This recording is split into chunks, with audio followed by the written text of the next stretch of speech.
আজ কলেজে নতুন স্যার আসবে, সবার মাঝে টান টান উত্তেজনা, বিশেষ করে মেয়েদের। তবে একজন বাদে, রানীর সেদিকে না আছে কোনো আগ্রহ আর না আছে কোনো উত্তেজনা। কলেজে আসার পর থেকে দেখছে মেয়েদের হুড়াহুড়ি আর কলরব। সবার মুখে একটাই কথা, নতুন স্যার। শোনা গেছে সে দেখতে খুবই সুদর্শন আর স্মার্ট, কিন্তু একমাত্র রানীর সেদিকে কোনো ভ্রুক্ষেপ নেই, কারণ তার মন দখল করে আছে অন্য কেউ। প্রিন্সিপাল সহ সব প্রফেসর আর স্টুডেন্ট হাতে হাতে ফুল নিয়ে দাঁড়িয়ে আছে নতুন স্যারকে শুভেচ্ছা জানাবে বলে, কিন্তু রানীর মুখ বেজার। বিষয়টা তার ডোন্ট কেয়ার ভাব, পাত্তাই দিচ্ছে না এটার মাঝে। ভিড়ের মাঝে দাঁড়িয়ে আছে রানীর সাথে সামিয়া। তুই এত লাফালাফি করছিস কেন? ভালো করে একটু দাঁড়া, এখনই তো আমার পাটা ভর্তা করে দিতি। রানীর কথা শুনে সামিয়া জবাব দেয়, দেখ, এমন করিস না। শুনেছি নতুন স্যার নাকি অনেক সুন্দর, দেখতে নাকি একদম প্রিন্স। ইস, আমার যা তর্স হয়েছে না। তো আমি কি করব? তোর মতো কি আমি লুচ্চা নাকি? পারলে তুই গলায় ঝুলিয়ে নাচতে থাক আজাইরা। ঢং, যত সব বাজে কথা। বাজে কি বললাম আমি? তুমি পাইছো একজন রে, চিনো না জানো না দেখনি, তার জন্যই দেওয়ানা হয়ে থাকো সব সময়। আর কারোর দিকে নজর দিস না তুই। কত ভালো ভালো ছেলেকে তুই রিজেক্ট করেছিস জানিস? এক একজন কত সুন্দর আর স্মার্ট ছিল, দেখেছিলি কি একটু নজর দিয়ে? সামিয়ার কথা শুনে রানী রেগে যায়। বান্দরনি, ভুলেও আমার রাজকে নিয়ে উল্টোপাল্টা কথা বলবি না, না হলে কিন্তু খারাপ হয়ে যাবে। সামিয়া একটা মুখ ভেঙচি দেয়, বিড়বিড় করে বলে, পাইছে এক আবাল, যাকে কোনো দিনও দেখোনি, তার জন্য তিনি পাগল। কিছু বললেও তেলে বেগুনে জ্বলে ওঠে। কি বললি তুই? দোস্ত, সিন ক্রিয়েট করিস না, এখনই হয়তো। সামিয়ার কথা শেষ হতে না হতেই মেয়েদের চিৎকার শোনা যায়, নতুন স্যার চলে এসেছে। সবাই একসাথে চিৎকার করছে, যেন স্যার না মডেল এসেছে। কলেজের গেট দিয়ে হোয়াইট কালারের একটা গাড়ি এলো, সেখান থেকে কালো একজোড়া শু দেখা গেল। সবার নজর তার দিকে। মেয়েদের বুকের ভেতরের হার্টবিটটা বাড়তে থাকে। সাদা প্যান্ট, সাদা কোট, সাদা টাই, কালো সানগ্লাস, লম্বা খাড়া চুল, চিকন লাল আভাযুক্ত ঠোঁট, এক হাত পকেটের দিয়ে এগিয়ে আসছে। লম্বা গায়ের রং ধবধবে সাদা, সব মিলিয়ে সুদর্শনের থেকেও বেশি। তার এমন স্টাইল দেখে সব মেয়েদের জান যায়। সবাই মুখ হা করে তাকিয়ে আছে। একে একে সবাই তাকে ফুল দিয়ে শুভেচ্ছা জানায়, শুধু রানী অন্য মনে অন্যদিকে তাকিয়ে আছে। নতুন স্যার এগিয়ে আস্তে আস্তে রানীর কাছে যায়। রানী অন্যদিকে মুখ করে ফুল এগিয়ে দেয়। স্যার এক মনে তাকিয়ে থেকে বিষয়টা খেয়াল করে। অন্যমনস্ক থাকায় স্যারের পায়ে তার পা লেগে যায়। What the hell? রানী ঘাবড়ে সামনে তাকায়। লোকটার দিকে রানী কয়েক সেকেন্ড তাকিয়ে থাকে। এই কয়েক সেকেন্ডেই তার যেন দম বন্ধ হয়ে আসছিল। লোকটা আসলেই সুদর্শন। স্যারের পায়ের ওপর তার পা। খুব ভয় পেয়ে যায় রানী, পা সরিয়ে বলে, সরি স্যার। এইটুকু বলে রানী সামিয়ার হাত টেনে কোনো রকম সেই জায়গা থেকে চলে যায়। যাওয়ার সময় সামিয়া বারবার ঘাড় ঘুরিয়ে স্যারকে দেখছিল। স্যার দুই আঙ্গুল দিয়ে সানগ্লাসটা খুলে রানীর যাওয়ার দিকে তাকিয়ে থাকে। মনে মনে বলে ওঠে, এই মেয়ে প্রথম দিনই এমন কাণ্ড করলো। তার সামনে এসে প্রিন্সিপাল বলে, welcome to our college mister Shushko Ahmed. ও ইয়েস। দুজন হাত মিলিয়ে অফিস রুমের দিকে যায়। যাওয়ার সময় একবার পিছন ফিরে রানীকে দেখার চেষ্টাও করলো। টানার চোখ, ঘন চোখের পাপড়ি, লাল ঠোঁট, লম্বা চুলের সেই মুখখানা শুধু ভাসছে শুষ্কের চোখে। রানী সামিয়াকে নিয়ে মাঠের এক কোণায় চলে যায়। ভাবতে থাকে, লোকটাকে নিয়ে সবাই এমনিতেই মাতামাতি করছে না, লোকটার মাঝে সত্যিই এমন কিছু আছে। রানীর ভাবনার মাঝে সামিয়া রেগে বলে, আমাকে টেনে আনলি কেন? তোর ভালো লাগছিল না, কিন্তু আমার তো সেই ভালো লাগছিল। তবে কি ভাবছিস তুই? বল, কেন আনলি? চুপ চুপ করবি তুই? মনে হচ্ছিল চোখ দিয়ে গিলে ফেলছিলি তুই। তাতে তোর কি? সবাই তো তাই করছিল। চল, ক্লাস শুরু হয়ে যাবে। ইস, আজ যদি নতুন স্যারটা শুরুতে ক্লাস নিত। আর একটা কথা বললেও তোকে ফুচকা বানিয়ে গিলে ফেলবো, মনে থাকে যেন। ক্লাসের মাঝে থাকা যাচ্ছে না, শুধু নতুন স্যার নতুন স্যার আর নতুন স্যার। সব মেয়েদের মুখে এই এক মানুষের নাম ডাক। এক একজন এক এক কথা বলছে, সবাই তার স্মার্ট আর সৌন্দর্য নিয়ে কথা বলছে। তারা বলা বলি করছে ওনার সাথে যদি রিলেশন করা যায়, এমন একজনকে পেলে জীবন ধন্য। এখন থেকে প্রতিদিন সেজেগুজে আসবে, যদি একবার ওনার নজর পড়ে। আরও কত রকম কথা। রানীর এই সব বিরক্ত লাগছে। কানে হাত দিয়ে চোখ বন্ধ করে নেয় সে। মুহূর্তে ভাবনার জগতে ডুব দেয়। ভাবতে থাকে কবে রাজের সাথে তার দেখা হবে। শুষ্ক ক্লাসে প্রবেশ করতেই সবাই খুশি মনে দাঁড়িয়ে তাকে সম্মান জানালো। শুষ্ক সবাইকে বসতে বললেও মেয়েরা তার দিকে হাঁ করে তাকিয়ে আছে। শুষ্কের নজর গেল একজনের উপর। রানী কানে হাত দিয়ে চোখ বন্ধ করে ঠোঁটের কোণায় হাসি টেনে আনে। স্যার যে ক্লাসে এসেছে তার সেদিকে বেমালুম খেয়ালই নেই। সে তার কল্পনার জগতে রাজ নামক ব্যক্তিকে নিয়ে হামাগুড়ি দিচ্ছে। শুষ্ক সবাইকে চোখ ইশারায় বসতে বলে। সব মেয়েরা তাই করলো। সে এগিয়ে গেল রানীর দিকে। তখনও রানী যেইকে সেই। শুষ্ক এগিয়ে তার সামনে দাঁড়ালো। 2 মিনিট দাঁড়িয়ে রইল। সামিয়া ধাক্কা দিয়ে রানীকে চোখ খুলতে বললেও কোনো কাজ হয়নি। অবশেষে শুষ্ক টেবিলে সজোরে এক থাপ্পড় দেয়। সাথে সাথে রানীসহ বাকিরা কেঁপে ওঠে। রানী ধরপড়িয়ে উঠে দাঁড়ায়। সামনে তাকিয়ে নতুন স্যারকে দেখে ঘাবড়ে যায়। শুষ্ক ঢোক গেলে রানী, এটা ক্লাসরুম তাই নয় কি? এটা তোমার ঘুমানোর জায়গা মনে হয়। Damn it, answer me. শুষ্কের ধমকে রানী খুব ভয় পায়। তোতলাতে তোতলাতে জবাব দেয়, সরি স্যার। এত ভুল হয় কি করে? তখন তো আমার পায়ে তুমি পা লাগিয়ে দিয়েছিলে। এখন এলাম, না দাঁড়িয়েছো আর না নিজের মাঝে আছো। মনে হয় ভাবনার রাজ্যে চলে গিয়েছো। কিছু বলছি। Sorry sir. What the sorry? Sir sorry, মানে আমায় মাফ করে দিন। হোয়াট? শুষ্কের রাগী কণ্ঠ শুনে রানী বুঝতে পারে এইভাবে হুটহাট যাতা বলা যায় না। নিজের কথায় সে নিজেই মাথা নিচু করে দাঁড়িয়ে আছে। নেক্সট টাইম যেন না হয়। এটা বলে শুষ্কর সামনে যায়। ইকোনমিক্স নিয়ে পড়াবে শুষ্ক। রানীর এই ক্লাসটায় বড্ড ঝুঁক থাকলেও ভালো লাগছে না। নতুন স্যার এসেই তার ওপর ধমকানি শুরু করলো। তাই রানীর মন খুব খারাপ। শুধুমাত্র রাজের কারণে সে ইকোনমিক্স নিয়ে অনার্স শেষ করবে। সবে অনার্স প্রথম বর্ষে পড়ে। রাজের কথা ভেবে সে এই সিদ্ধান্ত নেয়, যদি এর উছিলায় একবার রাজকে দেখতে পায়, স্বপ্নের রাজপুত্রকে যদি একবার চোখে দেখার সুযোগ পায়। শুষ্ক ক্লাস করাচ্ছে, সবাই মনোযোগ দিয়ে শুনছে। মেয়েরা শুনছে বললে দোষ হবে, একরকম তার দিকে তাকিয়ে আছে। রানী মাথা নিচু হয়ে বিড়বিড় করে বলছে, সামিয়ার বাচ্চা, তোকে অ্যানাকন্ডার মতো চিবিয়ে খেয়ে ফেলতে ইচ্ছে করছে। কি? যা শুনেছিস ঠিক তাই। আমি আবার কি করলাম? তুই তোর রাজকে নিয়ে স্বপ্নে চলে গিয়েছিলি। আমি তো তোকে ডেকেও ছিলাম, তুই তো শুনিসনি। তাই স্যারের কাছে বকা খেয়েছিস। আমার কি দোষ?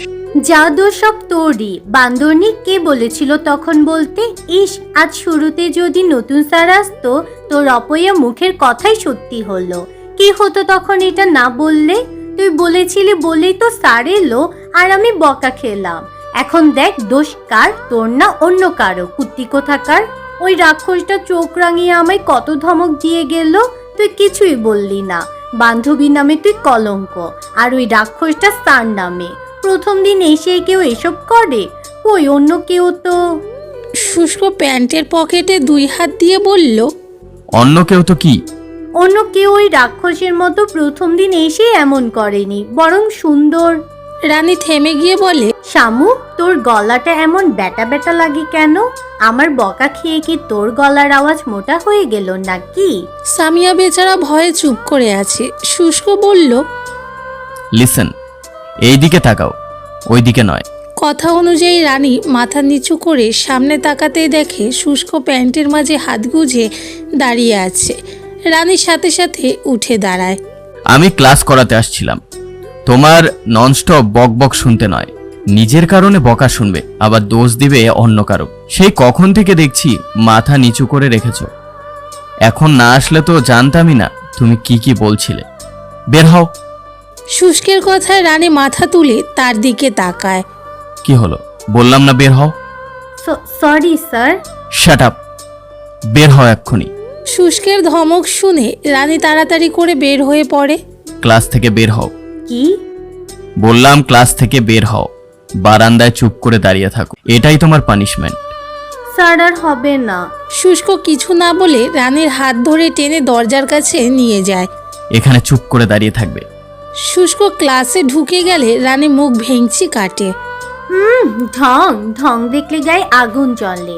আরে যা যা, তোর মতো কত ছেলে আমার কাছে আসলো আর গেল, আর উনি আসছে কোন ঢং? উনি ভাবে না জানি আমি কে। আরে তুমি একটা ঢং ঘোড়ার আন্ডা। স্যারকে এসব বলা ঠিক হচ্ছে?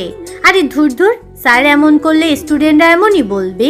রানী বিড়বিড় করে চুপ হয়ে গেল। শুষ্ক ভেতরে ক্লাস করাচ্ছে। রানী আবার বকবক করা শুরু করলো। হাই রাজ চৌধুরী, কবে আমি আপনাকে দেখব?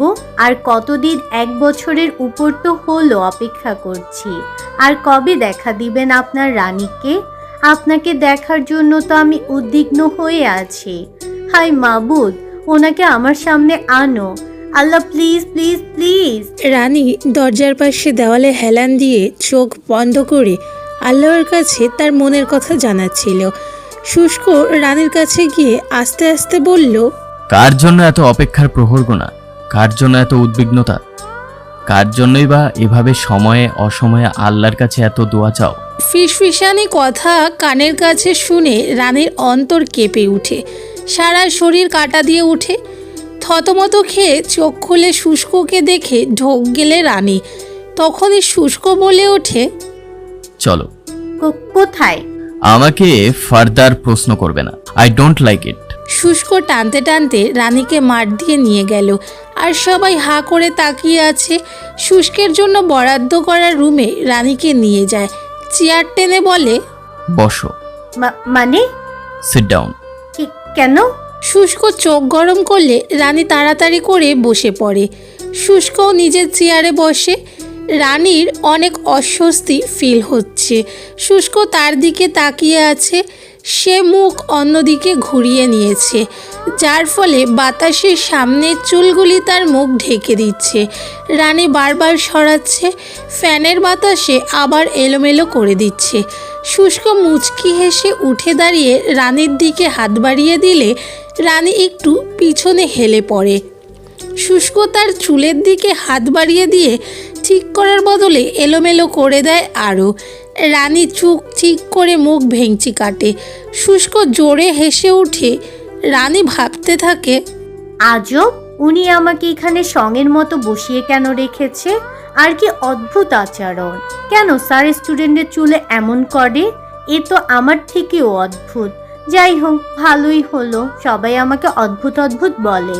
এখন না হয় তাকে দেখিয়ে বলবো উনি আমার থেকেও অদ্ভুত। বেশ কিছু সময় দুজনেই এভাবে বসেছিল।